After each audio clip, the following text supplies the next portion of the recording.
Ini untuk menjawab pertanyaan dari berbagai macam teman yang selama ini selalu bertanya, ketika mereka sampai ke Bali kok mereka merasakan sesuatu yang berbeda, rasanya beda, ada kenyamanan dan selalu ada kerinduan untuk kembali.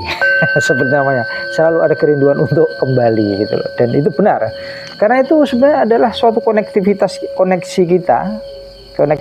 kita dengan jiwa kita, roh kita dengan alam energi di situ, itu memang sangat kental. Begitu pula kita seharusnya mengembalikan itu. Kalau kita sebagai orang Jawa, kita pun harus mengembalikan konektivitas roh kita, jiwa kita itu dengan energi roh dari alam di tempat kita tinggal.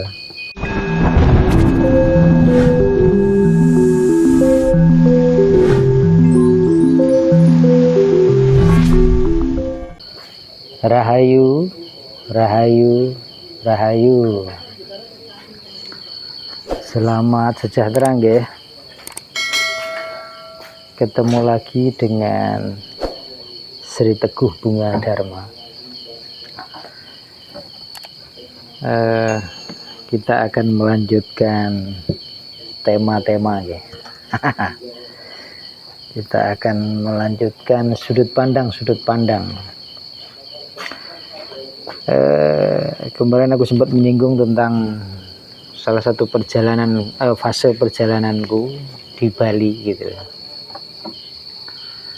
Nah, ini sekedar apa ya, kadang banyak orang atau teman-teman dekat itu bertanya gitu, kenapa kalau sampai di Bali itu kok rasanya itu beda gitu. Banyak ungkapan seperti itu gitu loh. Kok rasanya kalau sudah sampai di Bali itu rasanya itu beda gitu. Beda dalam tanda kutip ya. Nah, ya sebenarnya setiap wilayah, setiap tempat itu memang punya auranya sendiri, punya jenis energinya sendiri. Tetapi salah satu kunci utama kenapa suatu medan energi di suatu wilayah itu terbentuk, terpola, itu adalah dari pola hidup mereka yang tinggal di sana gitu. Jadi selain energi dasar dari tempat itu sesuai kontur topografi tanah dan alamnya, itu juga karena pengaruh pola dari kehidupan masyarakat, pola kesadaran masyarakat yang tinggal di suatu tempat itu gitu loh. Nah, panjenengan semua pasti tahu, karena Bali ini kan sudah terkenal di mana-mana, bahkan di seluruh dunia ya terkenal. Panjenengan pun bisa melihatnya di YouTube, di TV, di sosial media atau di media manapun tentang liputan tentang Bali gitu. Lalu kaitannya dengan ungkapan kenapa di Bali rasanya itu kok beda ketika ada di Bali, ya karena pola masyarakat di sana masih kental dengan suatu pola-pola yang selaras dengan alam gitu.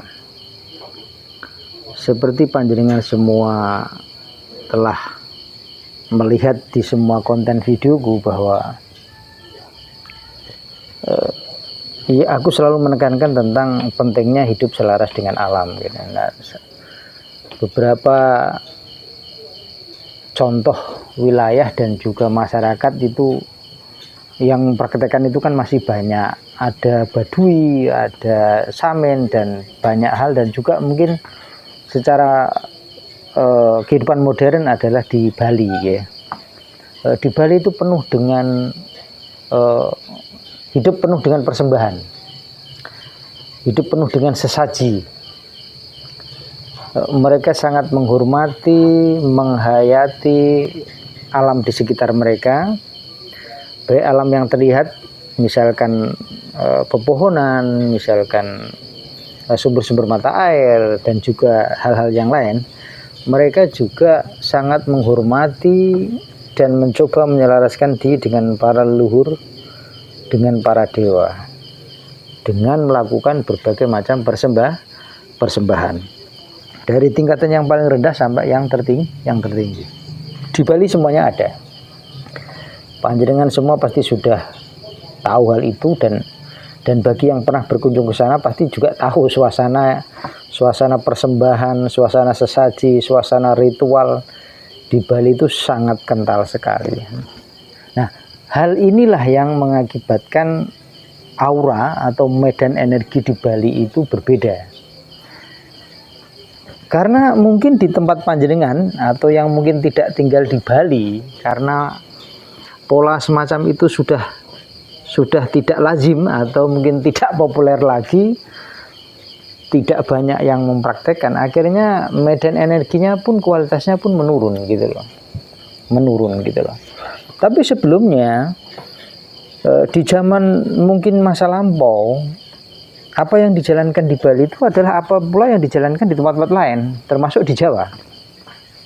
Di Jawa sebenarnya dulu pun seperti itu, tapi karena kesadaran kita sedang merosot, kita sedang terpola oleh sesuatu yang tidak pas, tidak selaras dengan alam, akhirnya medan energi di Jawa atau di tempat-tempat lain yang mungkin pola persembahan, pola keselarasan itu berkurang, menurun, jadinya energinya pun ikut menurun. Tapi di Bali pola itu masih bisa kita lihat dengan mata telanjang, dengan rasa yang paling mudah sekalipun, itu kita dapat merasakan betapa perbedaan aura atau energi ketika kita ada di Bali gitu loh. Peradaban-peradabannya, pola-polanya itu panjenengan semua dapat lihat dan rasakan, itu sudah tidak biasa, tidak lazim di tempat kita, khususnya misalkan di Jawa itu telah banyak berkurang gitu. Dan tetapi aku pastikan ke depan nanti pola itu akan kembali, pola keselarasan dengan alam, pola hidup penuh rasa terima kasih syukur kepada alam, kepada para dewa, kepada para leluhur, dan tentu saja pasti kepada Tuhan, itu nanti akan kembali. Tak pastikan itu pasti terjadi. Nah, hal-hal semacam ini sebenarnya itu ada hal yang jauh lebih dalam dari hal yang kita lihat secara kasat mata ya. Saat kita melakukan persembahan atau sesaji atau apapun namanya, itu kan kesadaran kita pun harus kita ubah. Jadi tidak cukup hanya sekedar ritual. Ini termasuk misalkan saudara-saudara kita di Bali, ketika mereka melakukan itu kan tidak cukup hanya sekedar ritual, akan jauh lebih indah dan lebih baik kalau kita semua ketika melakukan itu dengan penuh penghayatan, dengan penuh perasaan, dan dengan penuh pemahaman yang tepat, bahwa ini adalah tanda syukur kita, tanda terima kasih kita kepada Tuhan, kepada dewa, kepada leluhur, kepada alam. Karena tanpa mereka, tanpa alam, tanpa leluhur, tanpa dewa, kita semua tidak bisa hidup. Kita semua bahkan mungkin tidak ada. Jadi mohon ini perlu ditekankan ya, ini mohon diperhatikan. Jadi apa yang dilakukan oleh saudara-saudara kita di Bali dan di tempat-tempat lain yang masih penuh keselarasan itu tidak cukup hanya sekedar sebuah ritual. Mereka melakukannya dengan penuh penghayatan, dan kita pun semua harus melakukan apapun itu dengan penuh penghayatan. Di hampir semua videoku aku telah menjelaskan itu. Di hampir semua videoku aku telah menyampaikan itu. Jadi ini untuk menjawab pertanyaan dari berbagai macam teman yang selama ini selalu bertanya, ketika mereka sampai ke Bali kok mereka merasakan sesuatu yang berbeda, rasanya beda, ada kenyamanan, dan selalu ada kerinduan untuk kembali. Seperti namanya, selalu ada kerinduan untuk kembali gitu loh. Dan itu benar, karena itu sebenarnya adalah suatu konektivitas kita dengan jiwa kita, roh kita dengan alam energi di situ, itu memang sangat kental. Begitu pula kita seharusnya mengembalikan itu. Kalau kita sebagai orang Jawa, kita pun harus mengembalikan konektivitas roh kita, jiwa kita itu dengan energi roh dari alam di tempat kita tinggal. Jadi ini penting keselarasan itu penting. Dan inilah yang membuat itu berbeda. Panjenengan silahkan praktekkan di rumah. Ketika sampai mulai mempraktekkan untuk melakukan persembahan, hidup selaras dan itu, nanti tidak pelan tetapi pasti aura, energi, rasa di dalam lingkungan panjenengan itu nanti pasti berubah. Pasti berubah. Kalau panjenengan tidak tahu caranya, di video-videoku sudah tak jelaskan mengenai hal itu. Panjenengan semua bisa melihatnya, mempelajarinya gitu loh. Sangat mudah kok. Lakukan saja dengan penuh ketulusan. Nah, nanti pola itu akan terbentuk seiring perjalannya waktu.